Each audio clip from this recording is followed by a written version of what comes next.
السلام عليكم. أهلا وسهلا بكم في الدرس الثامن عشر.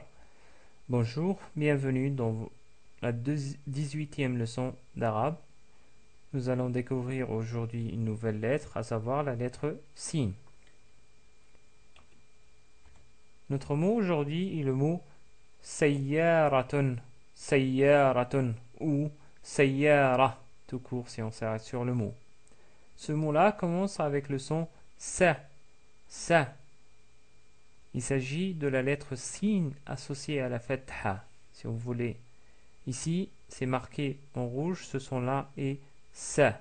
Et la suite, vous connaissez déjà. Parce qu'après, il y a c'est ya, ya avec une shadda, puis ra, puis tun. Sayyaratun, sayyaratun ou sayyara. Si vous voulez isoler la lettre sin du mot, on obtient la lettre sin dans sa forme isolée. Ainsi, on peut facilement localiser la lettre sin dans notre fameux tableau de l'alphabet arabe. C'est la lettre qui se trouve à la 12e position. En termes de forme d'écriture, donc on l'a déjà vu, on l'écrit de cette manière-là. Au début, elle s'attache à la lettre qui la suit, ainsi on l'écrit de cette manière-là. Comme dans le mot sarirun, sarirun ou sarir tout court. Sarir veut dire un lit. Au milieu, elle s'attache à la lettre qui la précède et à la lettre qui la suit, comme dans le mot nasrun, nasrun ou nasr tout court, nasr tout court. En fin de mot, on l'écrit de cette manière-là, c'est comme la forme isolée, par contre elle s'attache à la lettre qui la précède, comme dans le mot shamsun, shamsun ou shams tout court. Shams veut dire soleil. Ainsi, on obtient les quatre formes d'écriture, la forme isolée, puis la forme au début, comme dans le mot sarir, qui veut dire un lit, ou le mot qu'on a vu au début, sayyara, qui veut dire une voiture. Au milieu, il y a le mot nasr, qui veut dire un aigle. Enfin, le mot shams, qui veut dire soleil. En termes de prononciation, la lettre sin est bien évidemment équivalente à la lettre S du français. Donc, elle est facile à prononcer pour vous. Ainsi, nous pouvons prononcer facilement la lettre sin avec les différentes voyelles. Avec fatha, on prononce sa. Avec dhamma, on prononce sou. Avec kasra, on prononce si. Avec sukun, on prononce s. Avec la voyelle longue alif, sa. Avec le prolongement de voyelle waw, sou. Avec le prolongement de voyelle ya, on dit si. Avec un tanwin doublement de fatha, on prononce san. Doublement de dhamma, sun. Doublement de kasra, sin. Et enfin, en termes de translittération, on choisit évidemment aussi la lettre S, comme on l'a écrit dans le mot sarir. Passons maintenant au chapitre d'expression courante. Aujourd'hui, nous continuons notre découverte des expressions très utilisées par les Arabes. Aujourd'hui, nous allons voir plutôt un dialogue entre deux personnes, une fille et un garçon. Nous allons voir les formes qu'on utilise pour faire une connaissance. Par exemple, là, on a Adam. Donc, Adam est un garçon. Donc, c'est l'équivalent de ce prénom-là en français. C'est Adam, bien sûr. Adam, il commence en disant Sabahul Khair. Sabahul Khair. Bien sûr, là, vous voyez qu'il y a une kasra à la fin. Donc, on peut prononcer Sabahul Khairi. Sabahul Khairi. Mais ceux qui parlent l'arabe d'une manière excellente, bien sûr, il s'arrête sur une soukoun. Donc, on dit Sabahul Khair. Sabahul Khair. Et Sarah, Sarah, c'est-à-dire Sarah en français, répond en disant Ahlan wa sahlan bika. bienvenue à toi. Ma ismuka, ma ismuka. Littéralement, c'est quel est ton prénom? Quel est ton prénom? Ou en français, on dit comment t'appelles-tu? Donc je répète, c'est Ahlan wa sahlan bika. Bienvenue à toi. Ma ismuka. Comment t'appelles-tu? On peut dire aussi Masmuka. Masmuka. Donc comme si on mettait le alif qui est juste avant le signe. Nous voyons plus tard pourquoi on peut le mettre. En tout cas, vous pouvez prononcer Masmuka tout court au lieu de Ma ismuka. Et Adam répond Ismi, Ismi, Adam. Ismi, Adam. Je m'appelle Adam. Wa anti. Wa, c'est-à-dire et. Anti, toi. Toi au féminin par contre, parce qu'en arabe, il y a le toi au masculin et toi au féminin. Et nous allons voir ça par la suite. Donc je répète Ismi, Adam. Wa anti.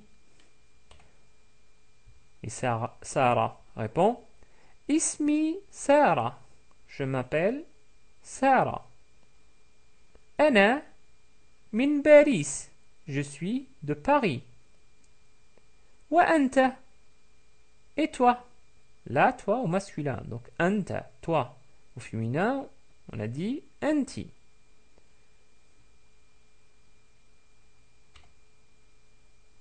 Enfin, Adam répond Ana min Toulouse. Ana min Toulouse. Je suis de Toulouse. Voilà, je pense que ça suffit pour une découverte d'expression. Ce sera utile pour vous pour faire la connaissance de certains arabes, donc essayez de les utiliser. Maintenant, comme on a vu, il est très simple à prononcer, je dirais même facile aussi à écrire, nous allons faire un exercice plutôt de dictée, au lieu de faire un exercice pour faire la reconnaissance de lettres signes. Par la même occasion, on va découvrir les pronoms personnels. Donc, je vais mettre une expression et vous allez essayer de la prononcer. Première expression. Donc, vous mettez pause, essayez de la lire. Bon, là, je pense que vous avez réussi déjà à prononcer le premier mot, à savoir ana, qui est plutôt un pronom personnel qui veut dire je ou moi. Le deuxième mot, ça dépend. Parce que vous ne connaissez pas normalement la première lettre, mais on a tout de même vu cette lettre pas mal de fois, donc vous pouvez la deviner, à savoir c'est la lettre mim, donc on prononce ma avec la fatha, et on obtient, bien sûr les autres lettres sont évidentes pour vous, c'est masrourun, masrourun, ou masrour tout court. Donc je répète toute l'expression, c'est ana masrourun, je suis heureux. En réalité, il n'y a pas le verbe être entre les deux mots-là. Donc en arabe, c'est comme si on disait moi heureux. Moi heureux. Donc ana, moi, masrourun, heureux. Ana s'utilise à la fois pour le masculin et le féminin. Par contre, si on voulait utiliser cette même expression au féminin, on va prononcer. Je vous laisse la prononcer. Ana masrouratun. Ana masrouratun. Bravo. On peut dire aussi Ana masroura. Ana masroura. Ce qui est plus correct.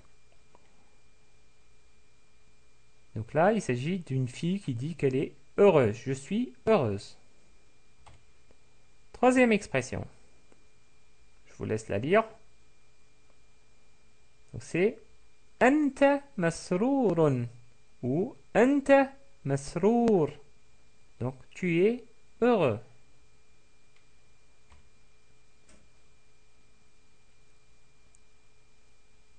Là, c'est Anti masroura.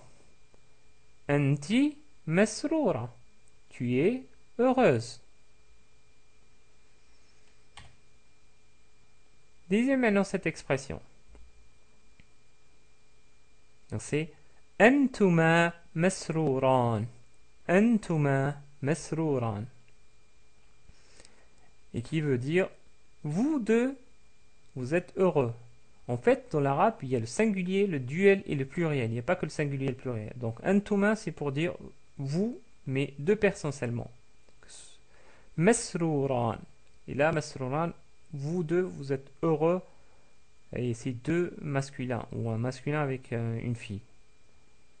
Par contre, s'il s'agissait de deux filles, on dit, je vous laisse la lire, c'est Antuma masrouratan. Antuma masrouratan. Voilà, ça suffit pour cet exercice-là. Il y a d'autres pronoms personnels, bien sûr, que nous verrons par la suite. Finalisons ce cours-là par exercice d'écriture, où je vais vous montrer comment écrire trois mots. D'abord le signe au début avec le mot sarir, donc on écrit le sa au début, sa. Ensuite ra au milieu, donc elle s'attache à la lettre qui la précède, mais pas à la lettre qui la suit. Donc ça ri. Ensuite on attache le ra au ya à la fin. On écrit double dhamma. On obtient sarirun.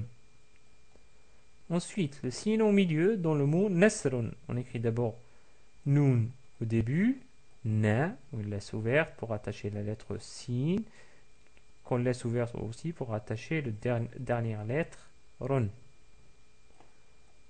Nasrun, ou nasr tout court. Ensuite, le dernier mot, le signe à la fin dans le mot shamsun, donc j'écris. C'est pas ça, bien qu'elle lui ressemble. En fait, c'est un signe, mais avec trois lettres, comme dans la lettre fa, ce qui nous donne sha. On n'a pas encore vu, vous voyez bien que c'est facile. C'est un signe avec trois points. Donc c'est sha, après on attache ensuite